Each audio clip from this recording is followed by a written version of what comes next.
ರಾಜ್ಯ ರಾಜಕಾರಣದಲ್ಲಿ ಸುನಾಮಿಯಂತೆ ಅಬ್ಬಳಿಸಿದಂತ ಮೂಡ ಹಗರಣದ ಲೋಕಾಯುಕ್ತ ತನಿಖೆ ಕ್ಲೈಮ್ಯಾಕ್ಸ್ ಹಂತಕ್ಕೆ ಬಂದು ತಲುಪಿದೆ. ಹಗರಣದ ತನಿಖೆ ನಡೆಸಿದ ಲೋಕಾಯುಕ್ತ ಅಧಿಕಾರಿಗಳು ಕೊನೆ ಹಂತಕ್ಕೆ ಬಂದಿದ್ದಾರೆ. ಹೈಕೋರ್ಟ್ಗೆ ವರದಿ ಸಲ್ಲಿಸುವುದಕ್ಕೆ ಸಿದ್ಧತೆ ನಡೆಸಿರೋ ಲೋಕಾಯುಕ್ತ ಅಧಿಕಾರಿಗಳು ಸಿಎಂ ಸಿದ್ದರಾಮಯ್ಯ ಮತ್ತವರ ಪತ್ನಿಗೆ ಕ್ಲೀನ್ ಚಿಟ್ ಕೊಟ್ಟಿದ್ದಾರೆ ಅನ್ನೋ ಮಾಹಿತಿ ಸಿಕ್ಕಿದೆ. ಈ ಬೆನ್ನಲ್ಲೇ ಬಿಜೆಪಿ ಕೆರಳಿ ಕೆಂಡವಾಗಿದ್ದು ಹೈಕೋರ್ಟ್ನ ಕಟಕಟಿಯಲ್ಲಿ ಸೋಮವಾರ ಸಿದ್ದು ಭವಿಷ್ಯ ಪ್ರಕಟ ಆಗೋದಕ್ಕಿದೆ.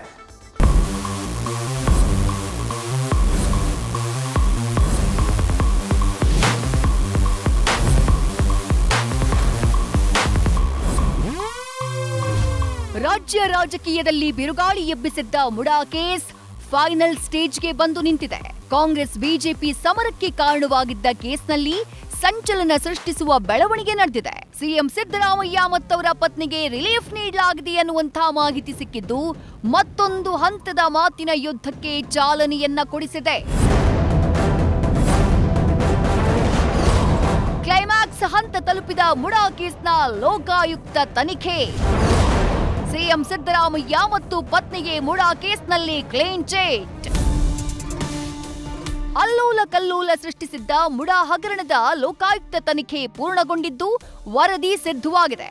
ಮುಡಾ ಆಯುಕ್ತರು, ರೆವೆನ್ಯೂ ಅಧಿಕಾರಿಗಳು ನಿಯಮಗಳನ್ನ ಗಾಳಿಗೆ ತೂರಿದ್ದು ತನಿಖೆಯಲ್ಲಿ ಕಂಡು ಬಂದಿದೆ. ನಿವೇಶನ ನೀಡೋ ನಿರ್ಧಾರ ತಗೊಂಡಿದ್ದ ಸಭೆಯ ಮಾಹಿತಿ, ಸಭೆಯ ನಡಾವಳಿ, ಸಿಸಿಟಿವಿ ದೃಶ್ಯಾವಳಿಗಳು ಮತ್ತು ಆವತ್ತು ಹಾಜರಿದ್ದ ಸದಸ್ಯರ ಮಾಹಿತಿಯೂ ಕಲೆ ಹಾಕಲಾಗಿದೆ. ಎಲ್ಲ ಅಂಶಗಳನ್ನ ಒಳಗೊಂಡ ವರದಿಯಲ್ಲಿ ಸಿಎಂ ಸಿದ್ದರಾಮಯ್ಯ ಅವರ ಪತ್ನಿಗೆ ಕ್ಲೀನ್ ಚಿಟ್ ಸಿಕ್ಕಿದೆ ಅನ್ನುವಂತಹ ಮಾಹಿತಿ ನ್ಯೂಸ್ ಫಸ್ಟ್ಗೆ ಸಿಕ್ಕಿದೆ.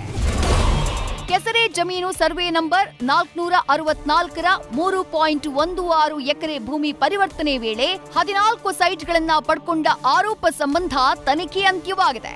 ಎಲ್ಲಾ ಹಂತದಲ್ಲೂ ತನಿಖೆ ನಡೆಸಿದ ಲೋಕಾಯುಕ್ತ ಅಧಿಕಾರಿಗಳು ತಮ್ಮ ತನಿಖೆಯ ಮುಕ್ತಾಯ ಹಂತಕ್ಕೆ ಬಂದಿದ್ದಾರೆ. ಮುಡಾ ಹಗರಣದಲ್ಲಿ ಅಧಿಕಾರಿಗಳ ಲೋಪವಿದೆ ಅಂತ ತನಿಖೆಯಲ್ಲಿ ಅಭಿಪ್ರಾಯಕ್ಕೆ ಬರಲಾಗಿದೆ. ಆದ್ರೆ ಹಗರಣದಲ್ಲಿ ಸಿದ್ದರಾಮಯ್ಯ ಮತ್ತು ಪತ್ನಿ ಪಾರ್ವತಿ ಪಾತ್ರವಿಲ್ಲ ಅನ್ನುವಂಥ ಉಲ್ಲೇಖ ಇದೆ ಅನ್ನೋದು ಗೊತ್ತಾಗಿದೆ. ಈ ಮೂಲಕ ಪ್ರಕರಣದಲ್ಲಿ ಸಿಎಂ ಹಾಗೆ ಅವರ ಪತ್ನಿಗೆ ಕ್ಲೀನ್ ಚಿಟ್ ನೀಡಲಾಗಿದ್ದು ತನ್ನ ತನಿಖೆಯಲ್ಲಿ ಅಧಿಕಾರಿಗಳ ದೋಷ ಕಂಡು ಬಂದಿದೆ ಅಂತ ಹೇಳಿ ವರದಿಯನ್ನ ಲೋಕಾಯುಕ್ತ ಸಿದ್ಧ ಮಾಡಿಕೊಂಡಿದೆ.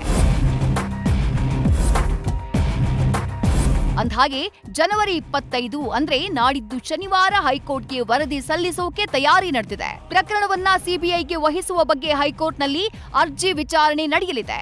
ಜನವರಿ 27 ಸೋಮವಾರವೇ ಹೈಕೋರ್ಟ್ ತನ್ನ ತೀರ್ಪನ್ನ ಪ್ರಕಟಿಸುವ ಸಾಧ್ಯತೆ ಇದೆ. ಹೀಗಾಗಿ ಲೋಕಾಯುಕ್ತ ಸಲ್ಲಿಕೆ ಮಾಡುವ ವರದಿಯತ್ತ ಕುತೂಹಲ ನೆಟ್ಟಿದೆ.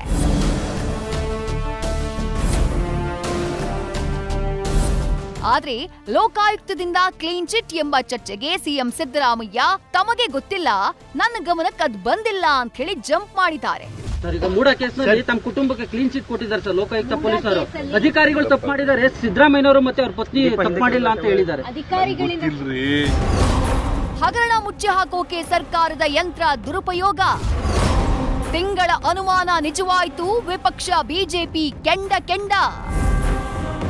ಆರಂಭದಿಂದ ಮುಡಾ ಹಗರಣದ ಹೋರಾಟ ನಡೆಸಿ ಸದ್ಯಕ್ಕೆ ಸೈಲೆಂಟ್ ಆಗಿರೋ ಬಿಜೆಪಿಗೆ ಈ ವಿಚಾರವೇ ಬ್ರಹ್ಮಾಸ್ತ್ರವಾಗಿದೆ. ನ್ಯೂಸ್ ಫಸ್ಟ್ ಜೊತೆ ಎಕ್ಸ್ಕ್ಲೂಸಿವ್ ಆಗಿ ಮಾತನಾಡಿದ ವಿಪಕ್ಷ ನಾಯಕ ಆರ್ ಅಶೋಕ್ ಮತ್ತು ವಿಜಯೇಂದ್ರ ತನಿಖೆಯನ್ನ ಅನುಮಾನದ ಕಣ್ಣಿನಿಂದ ನೋಡಿದ್ದಾರೆ. ಫಸ್ಟೇ ನಮ್ಗೆ ಗೊತ್ತಿತ್ತು ಇದು ಲೋಕಾಯುಕ್ತ ತನಿಖೆ ಕೊಟ್ಟರೆ ಇದು ಹಳ್ಳ ಹಿಡಿಯುತ್ತೆ ಅಂತ ಗೊತ್ತಿತ್ತು ನಮಗೆ. ಅದರಿಂದ CBI ತನಿಖೆ ಆಗಬೇಕು. ಯಾಕೆಂದರೆ ಇಲ್ಲಿ ಬರೀ 14 ಸೈಟ್ ಅಲ್ಲ, ಸುಮಾರು 1500ಕ್ಕೂ ಹೆಚ್ಚು ಸೈಟು, ಸುಮಾರು 3 ರಿಂದ 4 ಸಾವಿರ ಕೋಟಿ ಅವ್ಯವಹಾರ ಆಗಿರೋದು. ಅದೆಲ್ಲ ಈ ಸರ್ಕಾರದ ಭಾಗವಾಗಿ ಆಗಿರುವಂಥದ್ದು. ನಾವು ಭಾರತೀಯ ಜನತಾ ಪಾರ್ಟಿ ಹಲವು ದಿನಗಳಿಂದ ಏನೋ ಅನುಮಾನಗಳನ್ನು ವ್ಯಕ್ತಪಡಿಸ್ತಾ ಇದ್ವಿ. ಲೋಕಾಯುಕ್ತ ತನಿಖೆ ಸರಿಯಾದ ರೀತಿಯಲ್ಲಿ ಆಗ್ತಾ ಇಲ್ಲ, ಮುಖ್ಯಮಂತ್ರಿಗಳ ಒತ್ತಡಕ್ಕೆ ಮಣಿದಿದ್ದಾರೆ, ಇವೆಲ್ಲ ನಮ್ಮ ಆರೋಪಗಳು ಸತ್ಯ ಆದಂತೆ.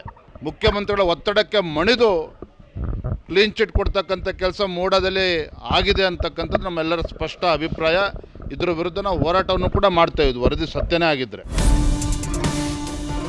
ಆದ್ರೆ ಬಿಜೆಪಿಗರ ಈ ಆರೋಪವನ್ನ ಸಿಎಂ ಕಾನೂನು ಸಲಹೆಗಾರ ಪೊನ್ನಣ್ಣ ತಳ್ಳಹಾಕಿದ್ದಾರೆ. ಅನುಮಾನ ಕಾಯಿಲೆ ಇದ್ದ ಹಾಗೆ ಬಿಜೆಪಿ ನಾಯಕರು ಆ ಅನುಮಾನದ ಕಾಯಿಲೆಯಿಂದ ಬಳಲ್ತಿದ್ದಾರೆ ಅಂತ ತಿರುಗೇಟನ್ನ ಕೊಟ್ರು. ಅಲ್ಲದೆ ತನಿಖೆ ಪಾರದರ್ಶಕವಾಗಿ ನಡೆದಿದೆ ಅಂತ ಸಮರ್ಥನೆ ಮಾಡಿಕೊಂಡ್ರು.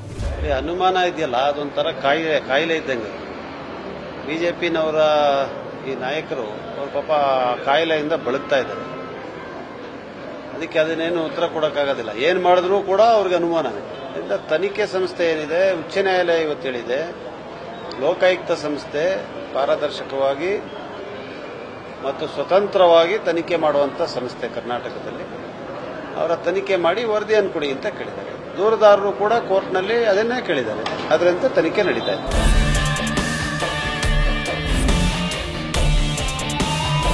ಒಟ್ಟಾರೆ ಕೋರ್ಟ್ಗೆ ಶನಿವಾರ ಲೋಕಾಯುಕ್ತ ತನಿಖಾ ವರದಿಯನ್ನ ಸಲ್ಲಿಕೆ ಮಾಡಲಿದೆ. ವರದಿಯಲ್ಲಿ ಏನೆಲ್ಲ ರಹಸ್ಯ ಅಡಗಿದೆ, ಯಾರ ಮೇಲೆಲ್ಲ ಆರೋಪವನ್ನ ಹೊರಿಸಲಾಗಿದೆ ಅನ್ನೋದು ಗೊತ್ತಾಗುತ್ತೆ. ಅಷ್ಟೇ ಅಲ್ಲ, ಸೋಮವಾರವೇ ಪ್ರಕರಣ ಸಿಬಿಐ ವಹಿಸಬೇಕಾ ಬೇಡವಾ ಅನ್ನೋದು ನಿರ್ಧಾರ ಆಗಲಿದ್ದು, ಪ್ರಕಟ ಆಗುವ ತೀರ್ಪಿನ ಮೇಲೆ ಸಿಎಂ ಸಿದ್ದರಾಮಯ್ಯರ ರಾಜಕೀಯ ಭವಿಷ್ಯವೂ ನಿಂತಿದೆ. ಮೈಸೂರಿನಿಂದ ರವಿ ಪಾಂಡವಪುರ ಜೊತೆ Madhusudan, political bureau, news first. News first ನಿರ್ಭೀತಿಯಿಂದ ನಿಮ್ಮ ಪರವಾಗಿ.